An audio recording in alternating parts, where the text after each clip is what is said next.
The courtroom is silent. A man stands in front of the judge, his hands shaking slightly. His clothes are old and worn, his face tired. He knows what's coming. Jail time. The judge looks down at the case file. He has seen many people like this before. Poor, desperate, caught in a cycle they can't escape. But something about this man makes him pause. The prosecutor reads the charges. The man is accused of theft. Nothing violent, just stealing food from a store. He had no weapon, no threats, just hunger. The judge glances at him. "Do you have a lawyer?" The man shakes his head. He can't afford one. The judge sighs. He has seen this story play out too many times. A man makes a mistake, gets locked up, comes out worse, and ends up back in court. The system keeps turning. But this time, the judge wonders if there's another way. He studies the man. His shoulders are slumped. His eyes show defeat. Not anger, not arrogance, just exhaustion. The courtroom waits for the judge's decision. The prosecutor has already made it clear. The law is the law. The man should go to jail. But the judge isn't just thinking about the law. He's thinking about the man's future. About what will happen when he walks out of prison with nothing. For a moment, he stays silent. Then, instead of announcing a sentence, he leans forward. His next words are unexpected. "You don't need a lawyer," he says. "You need a second chance." The courtroom is quiet. The man looks up at the judge, confused. He expected a sentence, not a conversation. The judge flips through the case file again.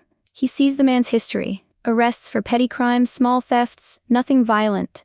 A pattern of desperation. He looks at the man. "Tell me your story," the judge says. The man hesitates. No one has ever asked before. Not the police, not the court, not even strangers on the street. After a moment he speaks. His voice is low, almost embarrassed. "I grew up in a rough place," he says. "My mom left when I was little. My dad, he drank a lot. He wasn't around much." The judge listens. The man continues. "I dropped out of school. I had to work, but there weren't many jobs. The ones I did find didn't last. It got harder." He pauses, choosing his words carefully. "I tried to do the right thing, but when you have nothing, it's easy to make mistakes." The judge nods, waiting. The man sighs. "I was hungry," he admits. "I hadn't eaten in 2 days. I saw the food, and I just took it. I know it was wrong." His hands grip the wooden stand in front of him. He is not making excuses. He is not trying to justify what he did. He is just telling the truth. The judge watches him closely. He has seen criminals who lie, who manipulate, who blame everyone else. This man is different. He isn't angry at the system. He isn't looking for pity. He just looks tired. The prosecutor interrupts. "Your Honor, stealing is still a crime." The judge raises a hand to silence him. He is still thinking, still deciding. The man shifts uncomfortably, waiting for his fate. He has already convinced himself that nothing will change.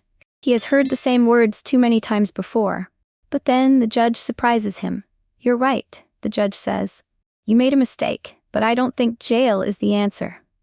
The man's eyes widen. He doesn't understand. He thought the law only had one outcome. The judge leans forward. "What if I gave you a different choice?" The courtroom falls silent again. A choice? The man doesn't know it yet, but his life is about to change. The courtroom is silent. The man looks at the judge, confused. "A choice?" he asks. The judge nods. "You've been through a lot. I see that, but I also see something else." The man waits. "I see someone who doesn't want to be here, someone who isn't beyond saving." The man swallows hard. He doesn't know how to respond. The prosecutor clears his throat. "Your Honor, the law is clear. He stole. There must be consequences." The judge turns to him. "I agree, but punishment isn't always the answer. Sometimes people need a way out." The prosecutor frowns but says nothing. The judge looks back at the man. "I'm giving you 2 options. You can serve your sentence like everyone else. Or," he pauses, "you can take an opportunity to change your life." The man's heart pounds. This isn't normal. Judges don't do this. "What kind of opportunity?" he asks cautiously. The judge leans forward. "There's a program I work with. It helps people like you, people who want a second chance. It gives job training, a place to stay, and guidance. But it's not easy." The man listens closely. "You'll have to work," the judge continues. "You'll have to prove yourself. No excuses, no shortcuts. If you quit, you go straight to jail. If you mess up, you're done. But if you succeed, you walk away with a future." The man's hands tremble. This doesn't feel real. The judge watches him carefully. "I won't force you. The choice is yours." The man looks around the courtroom. He sees the cold, hard walls. He imagines the prison cell waiting for him. He has been and out before. He knows what to expect. But this, a real chance? He bites his lip. His mind races. Could he really do this? Could he change? The judge waits patiently. I need your answer.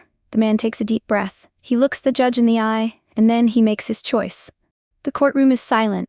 The man takes a shaky breath. His throat is dry. I'll do it, he says. His voice is quiet but firm. The judge nods. Good, but understand this. It won't be easy.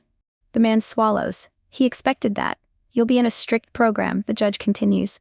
You'll work, you'll learn, you'll follow rules. If you fail, you go to jail. No second chances. The man nods slowly. He's used to tough situations, but this is different. This time, failure has real consequences. The prosecutor still looks skeptical. Your Honor, are we sure about this? He has a record. The judge glances at the man. And that's exactly why we need to try. He turns back to the man. You'll be assigned a mentor, someone to guide you. You'll have to show up every day on time and do the work. The man nods again. His heart pounds. He doesn't know if he can do this. What if I mess up, he asks. The judge doesn't hesitate. Then you go to jail. The man exhales. No safety net. No way out. You've been given a rare chance, the judge says. Don't waste it. The man stares at the floor, thinking about all the times he's failed before. He remembers the hunger, the cold nights, the hopelessness. But this time, something feels different. He clenches his fists. I won't, he says. His voice is stronger now. The judge nods, satisfied. Then it's decided. The sound of the gavel echoes through the courtroom. The man isn't going to jail, but his real battle is just beginning. The man steps out of the courthouse. The air feels different, fresh. No handcuffs, no prison cell. But this isn't freedom, not yet. A van is waiting for him. A man in a clean shirt and jeans stands next to it, arms crossed. He looks tough, experienced. You must be the new guy, the man says. His voice is firm but not unkind. I'm your mentor. Get in. The man hesitates, then nods. He climbs into the van. The door slams shut behind him. The ride is quiet. He stares out the window, watching the city pass by. He doesn't know where they're going. He doesn't ask. After a while, the mentor finally speaks. This isn't a charity, he says. You work hard, you get somewhere. You slack off, you're out. Got it? The man nods. Got it. They pull up to an old building. Inside, a few other men are sitting around, eating, talking. They look just like him. Rough pasts, uncertain futures. The mentor claps his hands. Listen up, new guy's here. Show him how things work. The men nod. Some offer quick greetings. Others just glance at him and go back to their food. The man feels out of place. He doesn't belong here. Or maybe he doesn't belong anywhere. The mentor hands him a schedule. Be up by 5. Work starts at 6. No excuses. The man looks at the paper. It's packed. Training, meetings, work shifts. His chest tightens. Can he really do this? The mentor leans in. You want to prove yourself? Then do the work. The man exhales. He has no other choice.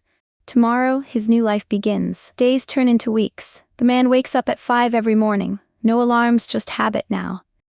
At 6 he works, construction, cleaning, anything that needs to be done. His hands ache, his back hurts. But he keeps going. Some days are harder than others. Some days he wants to quit, walk away, let the system take him. But then, he remembers the judge's words. You've been given a rare chance. Don't waste it. Far away in his quiet courtroom, the judge hasn't forgotten him. Sitting at his desk, the judge pulls out a file, the man's file. He flips through the pages, reading over the past. Arrest records, probation violations, a life that seemed destined for failure.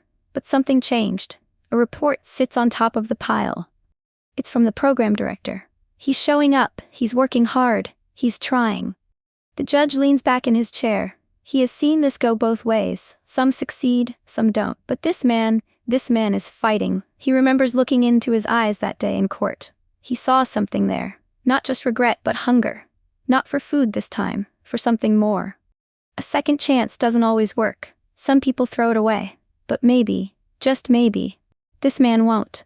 The judge closes the file. A small smile crosses his face. He'll keep watching. The man still has a long way to go, but for the first time in his life, he's walking in the right direction. Months pass. The days are still long. The work is still hard. But something is different now. The man doesn't wake up dreading the day anymore. He has a routine. A purpose. He's learned skills, how to build, how to fix things, how to work with his hands. He's earning money. Not much, but enough. For the first time, he's paying for his own meals. He has a bed that's his. A place that isn't a shelter or a cell. One evening, his mentor walks up to him. "You've done good," he says. The man nods, wiping sweat from his forehead. He doesn't need praise. He just needs to keep going. A week later, he gets news that changes everything. The judge wants to see him. He walks into the courtroom, but this time, he isn't the defendant. The judge looks at him and nods. "You kept your word." The man stands tall. He's different now. The judge picks up a document. "Your record is clear. No more probation, no more restrictions, you're free." The words don't sink in at first. Free. He looks down at his hands. They're rough from work, but steady, strong. He did it. He looks at the judge, the man who saw something in him when no one else did. "Thank you," he says, his voice firm. The judge nods. "Don't thank me, thank yourself. You earned this." The man walks out of the courtroom, not as a criminal, not as a lost cause, but as someone with a future, and for the first time in his life, he truly believes it.